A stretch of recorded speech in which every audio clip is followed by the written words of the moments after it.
All right, good morning. It's Mr. Whipple here. We're going to do IXL N1, part one today. This is part one right here.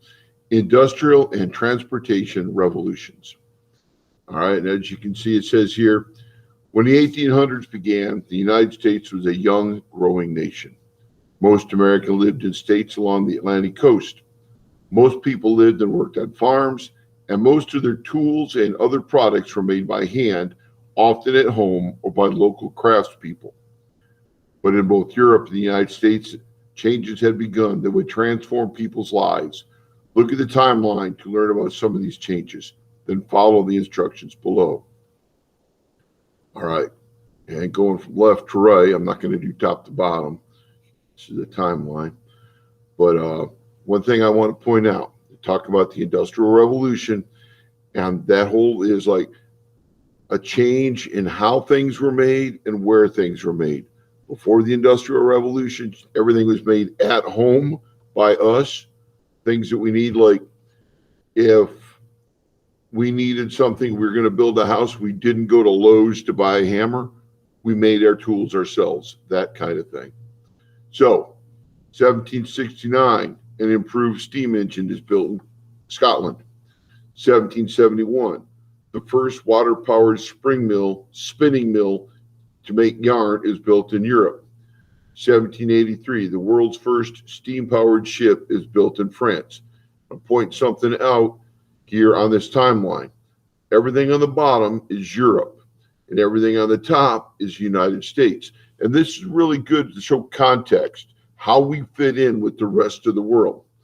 So now we've got the Industrial Revolution starting way back here in 1769 in England, and it's not till 1793 that it starts coming to America. The first American spinning mill to make yarn is built in Rhode Island. And what we did was we stole the technology from England. 1807, the first widely successful American steamboat is built in New York. That's Mr. Fulton. 1811, the U.S. government begins building its first national highway, and that's Henry Clay that I keep talking to you about. And then 1821, new mills in Massachusetts spin yarn and then weave it into fabric. And this year is talking about the Lowell mills, and we should learn more about that later. All right, so based on the timeline, decide whether each statement is true or false. The United States government worked to improve transportation in early 1800s. I'm going to say true because it talks about the road. In 1780, most American yarn to make cloth was produced in mills. Well, I look at my timeline, and we did not start making mills until 1790s. That was England, so I'm going to say false.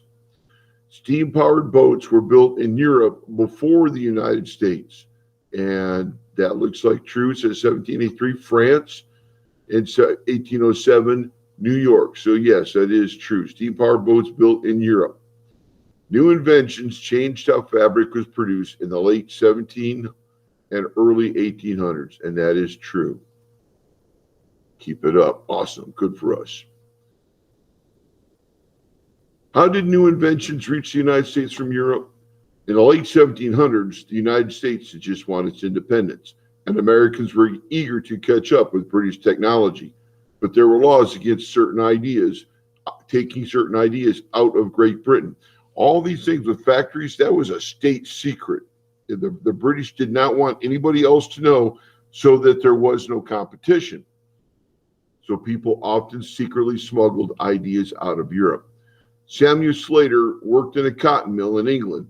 He learned how to use new inventions such as this water frame, which would spin many threads at once.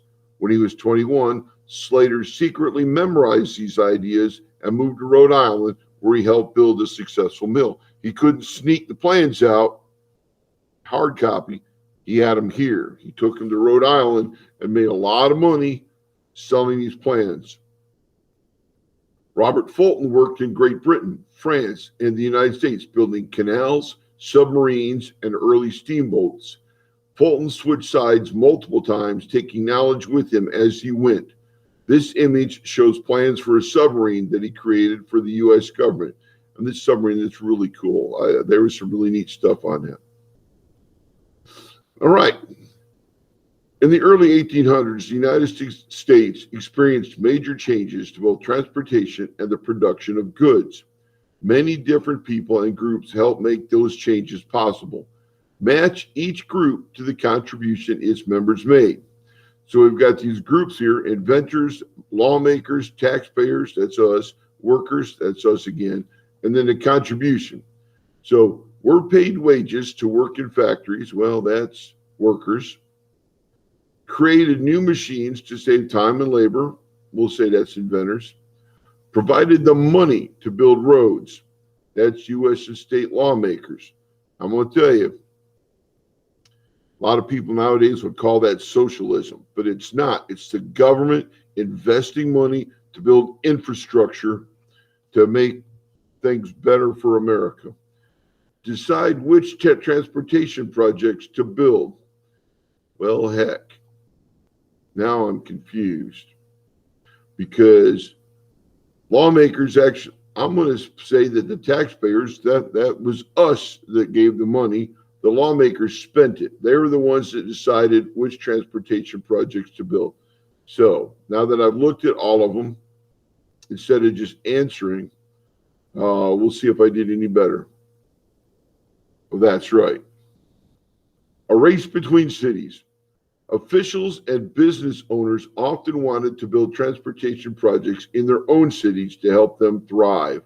Sometimes the people in one city would compete with other cities for business. For example, people in Chicago and St. Louis both wanted their city to become the largest city in the West, so they competed to attract railroad lines. Look at the map of railroads which had been built by 1860. Which city had more railroad connections in its area? Well, here's Chicago up here. Here's St. Louis down here clearly. Chicago is more connected.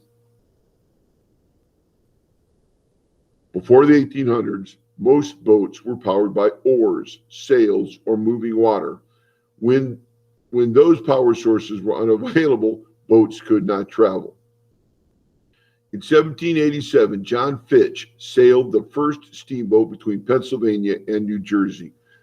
It was dangerous, right? It was very clumsy. It wasn't very efficient. Then in 1807, Robert Fulton improved the steamboat and created the first successful steamboat business, sailing from New York City up and down the Hudson River. This diagram shows the engine and paddle wheel of a steamboat. It doesn't say this here, but it went from New York City up the Hudson River to Albany, New York, the capital. And it used to be like if you're going from Albany to New York, you travel with the river. It took no time at all, really. But to go from New York City to Albany upriver was an awful lot of work. So this steamboat made travel incredibly faster for that time. To describe how the steamboat worked, place the following steps in order. All right, and then we got earlier up here, the things that happened earlier, and then later down here. Paddle wheels propelled the boat through the water, even upstream into the wind. All right. Wood or coal fire was used to heat water in the tank. We'll say that goes in front of the paddle wheels. A hole in the boiler was open and steam rushed out, turning paddle wheels. All right, so there we go. Water expanded, boiled, and turned to steam, creating pressure. So the wood fire is used to heat the water. The water expands, boils, turns to steam. Inside the boiler, the big tank, a small hole is opened in the boiler, and this is the tricky part, opening it up under control. You open it too fast, right? You got to open it up so that you don't blow yourself up, so that you keep it under control. A hole in the boiler was open, steam rushes out, turning the paddle wheels. And the paddle wheels propel the boat through the water, even upstream or into the wind. Wonderful. I love this right here. 8 horses on a treadmill and other failed inventions. People often study the new inventions that transform life during the early 1800s, which is what we're doing. But for each idea that succeeded, Many others failed. For example, an engineer in Rhode Island built a boat called the Experiment, powered by 8 horses on a treadmill. The image below is from a ticket from its first voyage. Look closely and you can see the image of a horse. The boat made the first half of its voyage successfully, but it crashed on the return trip when a gust of wind blew it into the mud. The Experiment. Nice try, dude. In addition to water travel, land travel also improved in the early 1800s. At that time, many people from the Northeast were moving west to start farms, but travel was difficult. Once the settlers arrived, they also needed to send grain to customers back east, which took a long time. To help meet those needs, the United States government built the nation's first highway, called the National Railroad. Begun in 1811, this highway ran west from Pennsylvania through Virginia, Ohio, Indiana, and Illinois. Because it took this route, the part of the country then called the Northwest became linked to the Northeast much more than the South. And this is really important. Up in the North, they were connecting to each other. The South did not really get connected. They did not think that they needed all of these improvements. Plus, they didn't think it fair that they should have to pay for improvements that other people got. Like this right here. Who got the roads? Pennsylvania, Ohio, Indiana, Illinois. Well, down here, all these southern states were upset that they had to pay for the roads up here. The National Road made travel much easier. Sort the following statements by whether they describe travel along the National Road path before or after the road was built. This one here is before, this one here is after. When it rained, dirt roads became filled with mud puddles. Well, we'll say that. Bridges made creeks and easier to cross, rivers easier to cross. Yep, they built that. They built creeks to cross the river, or bridges to cross the creeks and rivers. Rivers and creeks were hard to cross, yes. Crushed stone or wood planks helped water drain off the road. All right, that's good. This right here, they called these kind of roads back then corduroy roads. They would take trees, chop them down, and put them on the road to instead of pavement. They didn't have pavement back then, so they would use road. And it was part of they were constantly having to maintain this. After they built the National Road, they built the road from Louisville to Nashville the same way, right? From Louisville to Nashville. It's like I-64 right now. Where I-64 is, used to be that old Louisville-Nashville road. Abraham Lincoln's father was actually a worker on that road, and it was his job to push the crushed stone or wood planks. Also, the places like Breckinridge County, where we had roads, every man had to work like 3 days a year on the roads. It was part of his tax. He didn't, and what would happen is there were men that like me. If I decided, hey, I'm too old, or I don't have, I've got money, I can pay someone else. My 3 days, I could pay someone else to work for me. Anyway, let's see how we did this before and after thing. Submit. Keep it up. What was it like to travel on the National Road? In the late 1800s, some old men remembered their younger years spent traveling on the National Road. One person recalled, there were enormous droves of sheep and herds of cattle which raised the dust like a cloud along their path. Some people had bought tickets west on a horse-drawn carriage called coaches, similar to the one in the image below. One traveler remembered, sometimes two coaches would race, and as one passed the other, the passengers in the vehicle left behind would threaten, wave hands, and show knives and pistols, right? I can see that happening. Can't read the picture. Land transportation improved in the early 1800s, but it was still cheaper and faster for goods and people to be transported over water. Unfortunately, lakes and rivers often did not connect to make convenient shipping lines. So goods had to be unloaded from a boat in one river, loaded onto horses and wagons, taken to the next river, loaded onto boats again. Similar steps were necessary to avoid waterfalls and rapids. Like Cincinnati, Ohio, it was built because there was rapids up there. Louisville, Kentucky, built there because there was rapids. And people just stopped, unloaded their boats, moved them down the river, and the city built up there. To make shipping more efficient, states began to dig long, shallow canals to connect lakes and rivers. The most successful was the Erie Canal, constructed between 1817 and 1825. The Erie Canal connected Lake Erie to the Hudson River, which then connected to New York City. So here's Lake Erie, Lake Huron, Lake Ontario, excuse me. And then here's Buffalo, and they built this Erie Canal, and communities would actually like get together and paid to dig for the canal to go past like Hardinsburg. If they wanted the canal to go by Hardinsburg, we would all get together and pay to have that portion of the canal dug so that it would go past Hardinsburg instead of, say, Brandenburg, right? We wanted it to go past us and not Brandenburg so that we got the commerce, that we got the economics, the transportation, the economic benefit of the canal. There's a lot of competition for this stuff. And later on, like when they built the highways, it was the same way for highways. You wanted the highway to go past your city, which is like why it's so important that like Highway 60 goes past Hardinsburg and Irvington, but you look at like Cloverport. It didn't have the Highway 60, so Cloverport's not as big as these other ones.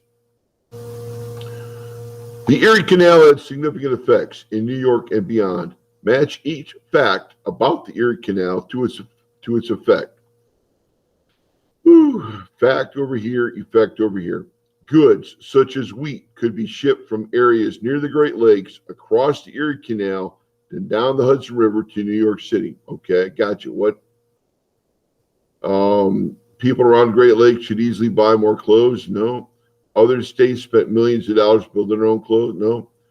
New York City became the nation's busiest port and its leading business center. So if everyone here from the lakes is sending stuff to New York, I'm going to say that. The cost of shipping products from east to west decreased rapidly, so products became cheaper for many Westerners. All right, and that's the people around Great Lakes buying clothes made in the east. The state of New York spent $7 million on the canal, but the state earned even more money by charging people to use the canal. I'm going to switch this, put New York City down here. Other states spent millions of dollars to build their own canals. I'm not really sure. Let's see. Oh, they got me. And where am I?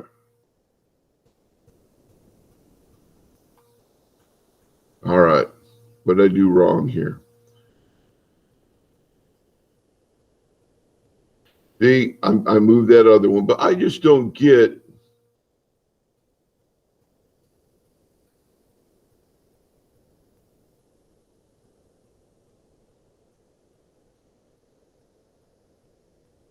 I guess that this right here, this right here is evidence that states spent millions of dollars, that New York was the example.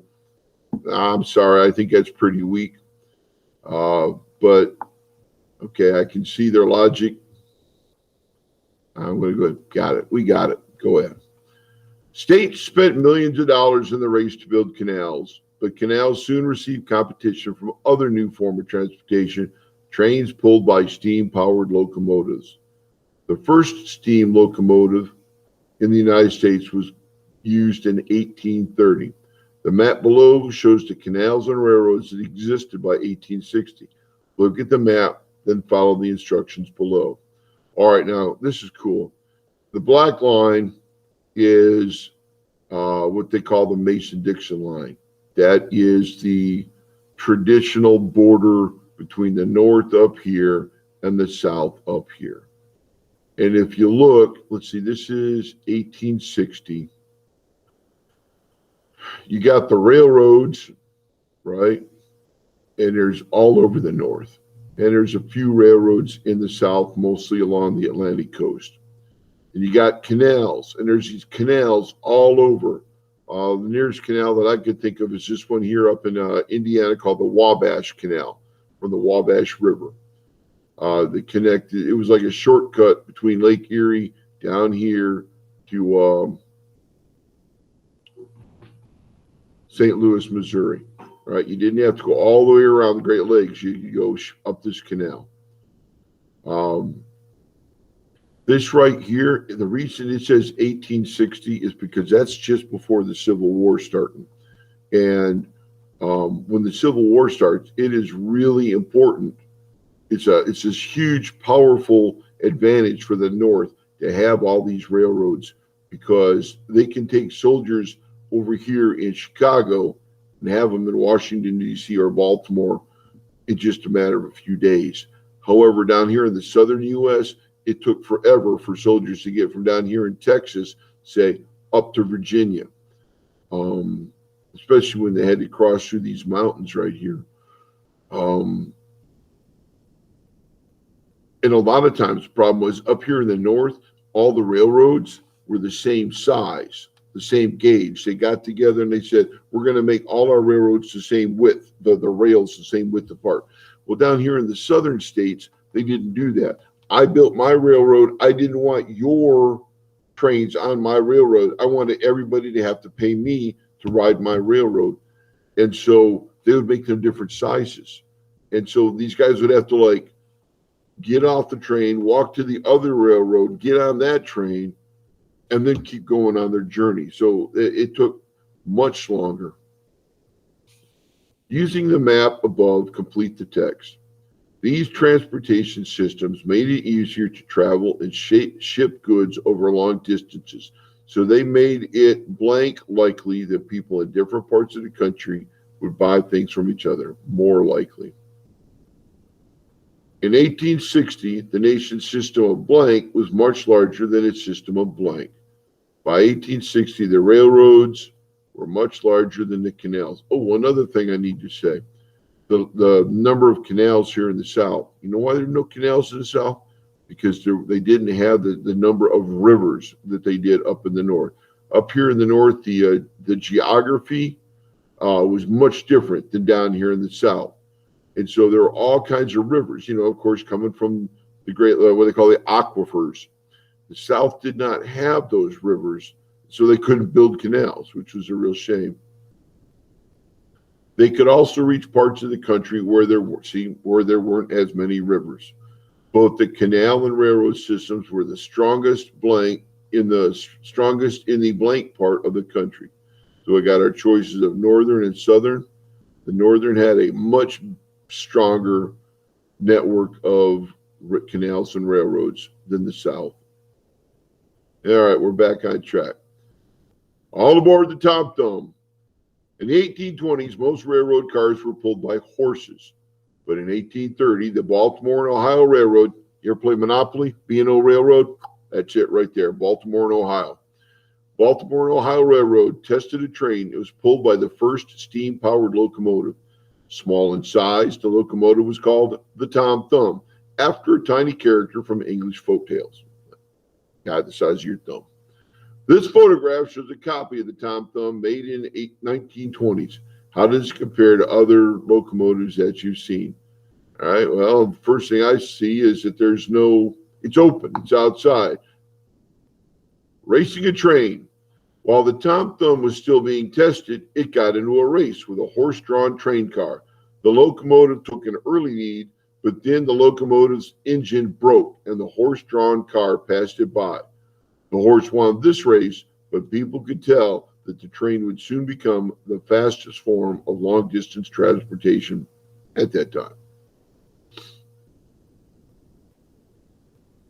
New forms of transportation helped move people and goods. but they also helped ideas travel faster. This is like one of the themes of geography. People and ideas move around. For example, the United States Post Office began using railroads to quickly transport letters and newspapers between different parts of the country. And a new invention called the telegraph allowed people to send messages over long distance using electrical wires. These messages could be transmitted almost instantly. These changes in communication affected American life in many ways. Read the list of effects below, then decide whether each effect was political, economic, or personal. So then I've got the list of effects here. We have to decide if it was political, meaning related to the government, economic, related to money or business, personal, related to our own lives, friends and families, what it says. Merchants could use newspapers to advertise their products to a wider range of customers. Okay, merchants, that right there is my clue. I'm going to say economic. People could more easily send letters to loved ones and in other cities, helping them to keep in touch. Well, loved ones, that's of course personal. Businesses could use telegraph messages to learn what prices products were selling for in other parts of the country. Once again, economic. Candidates for office could use newspapers to reach more voters than ever before, even in remote areas. So that's political. Wonderful. I love the telegraph. It's a really cool thing. How did the telegraph work? A telegraph operator tapped the handle of the machine to send bursts of electricity. It closed the circuit. When you push the key down, it closed the circuit and made a noise that you could hear on the other end. Send bursts of electricity down the wire. Those wires are strung up across the countryside, similar to telephone lines today. How did people communicate using electricity? The operator sent a message by translating it into Morse code, named after Samuel Morse, who invented the telegraph. Each letter and number was represented by a series of dots and dashes. A dot meant a short burst of electricity. A dash meant a longer burst. Long messages cost more than short ones, so people kept their messages very brief. Like Twitter, you paid by how many letters you sent. So if you wanted to say, "Dear Mom, I love you," you might just send a message saying, "Love Mom," or "I love you." Long messages cost more than short ones, so people kept their messages very brief. They even developed abbreviations. In one system, GM meant good morning. The number 88 at the end of a message meant love and kisses. Aww. All right, that is the end of part one. I'm gonna go ahead and do part two. Thanks for paying attention.